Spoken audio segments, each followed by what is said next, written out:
Hari ini kita akan belajar bersama lagi. Sebelum itu, mari kita siapkan diri kita, siapkan hati dan pikiran kita untuk berdoa, supaya Tuhan memberkati pada pertemuan kali ini. Yuk kita ambil sikap berdoa. Duduk tegak, tangan dikatupkan di depan dada, perlahan-lahan mata kita pejamkan. Kita siap untuk berdoa. Dalam nama Bapa dan Putra dan Roh Kudus, amin. Allah Bapa yang penuh kasih, terima kasih atas segala berkat dan penyertaan-Mu dalam kehidupan kami.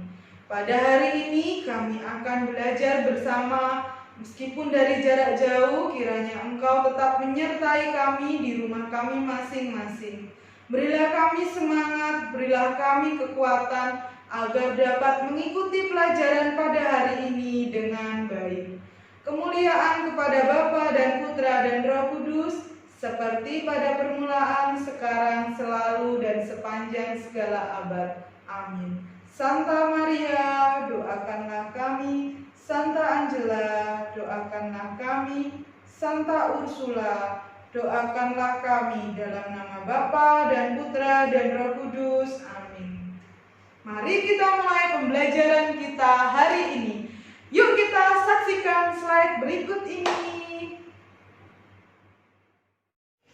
Anak-anak, hari ini kita akan melanjutkan materi sebelumnya, yaitu tentang hak dan kewajiban sebagai warga negara Indonesia, dan juga tentang pendalaman kitab sucinya.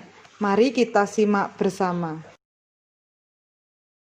Anak-anak, mari kita siapkan hati kita, pikiran kita untuk membaca kitab suci. Bagi anak-anak yang memiliki kitab suci, silahkan disiapkan kitab sucinya. Bagi yang tidak memiliki, mari kita simak bersama-sama. Bacaan diambil dari Injil Matius bab 17 ayat 24 sampai dengan 27. Ketika Yesus dan murid-muridnya tiba di Kapernaum, datanglah pemungut bea bait Allah kepada Petrus dan berkata, "Apakah gurumu tidak membayar bea 2 dirham itu?" Jawabnya, "Memang membayar." Dan ketika Petrus masuk rumah, Yesus mendahuluinya dengan pertanyaan, "Apakah pendapatmu, Simon? Dan siapakah raja-raja di dunia ini memungut bea dan pajak, dan rakyatnya atau dari orang asing?" Jawab Petrus, "Dari orang asing." Maka kata Yesus kepadanya, "Jadi bebaskanlah rakyatnya, tetapi supaya jangan kita menjadi batu sandungan bagi mereka.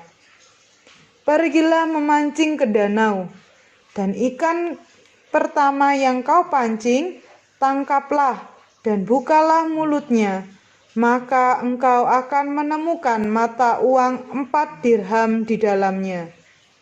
Ambillah itu dan bayarkanlah kepada mereka, bagiku dan bagimu juga."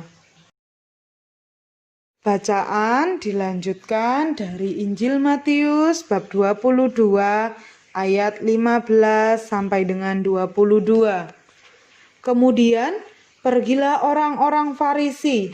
Mereka berunding bagaimana mereka dapat menjerat Yesus dengan suatu pertanyaan.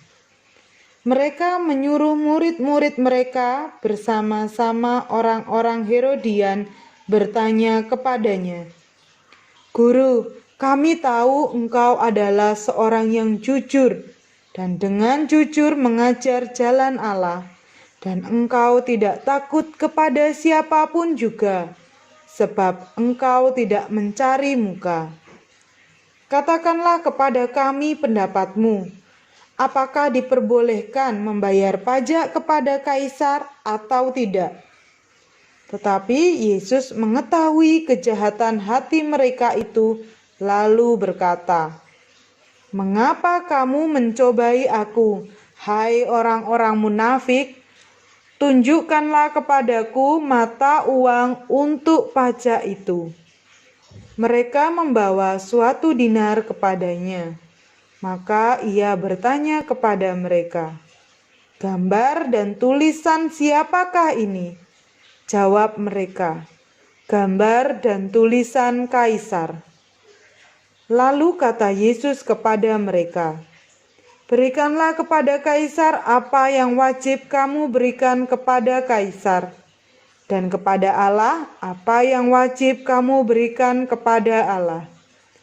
Mendengar itu, heranlah mereka dan meninggalkan Yesus lalu pergi.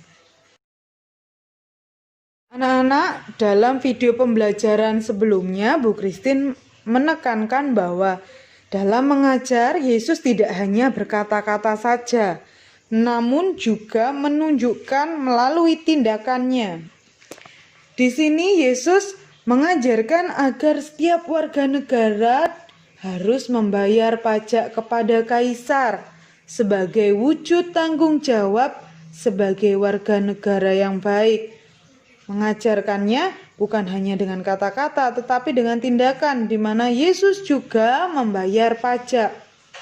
Yesus juga menunjukkan bahwa melaksanakan kewajiban sebagai warga negara yang baik merupakan perwujudan iman kepada Allah.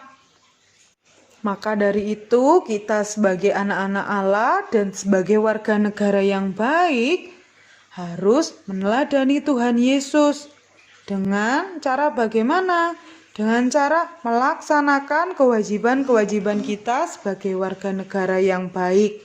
Salah satunya ya membayar pajak, kemudian belajar dengan baik kalau sebagai anak-anak, dan sebagainya, seperti dalam video pembelajaran sebelumnya yang sudah Bu Christine terangkan.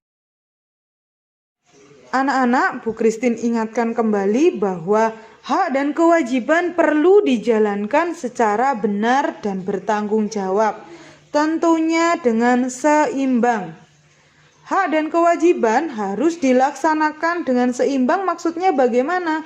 Maksudnya agar mencapai suatu tujuan, yaitu tujuannya apa? Kesejahteraan bersama.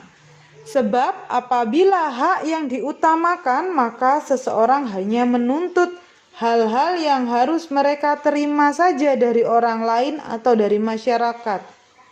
Namun, jika kewajiban saja yang sering diutamakan secara berlebihan, maka orang cenderung akan hidup secara sosial yang berlebihan dan melupakan dirinya sendiri. Untuk itu, kita sebagai warga negara yang baik harus menjalankan hak dan kewajiban secara seimbang, bukan hanya menuntut haknya saja tanpa melupakan kewajibannya. Anak-anak, di sini Bu Christine punya soal-soal latihan. Ada 5 yang perlu kalian jawab. Nanti Bu Christine akan share dalam bentuk Google Form. Silakan isi dengan baik dan benar, serta dijelaskan. Jangan lupa menulis nama, kelas, dan nomor absen kalian. Terima kasih anak-anak sudah mengikuti pembelajaran pada hari ini. Semoga apa yang Bu Christine jelaskan kalian dapat memahaminya, sehingga nanti ketika ulangan kalian dapat mengerjakan soal-soal penilaian harian dengan baik dan benar, dan juga semoga kalian dapat menerapkannya dalam kehidupan sehari-hari. Terima kasih.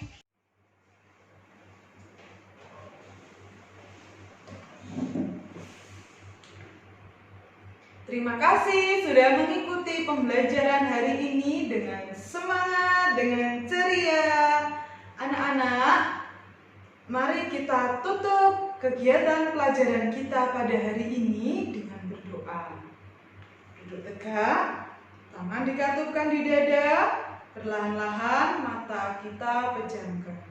Mari kita hadirkan Tuhan di tengah-tengah kita.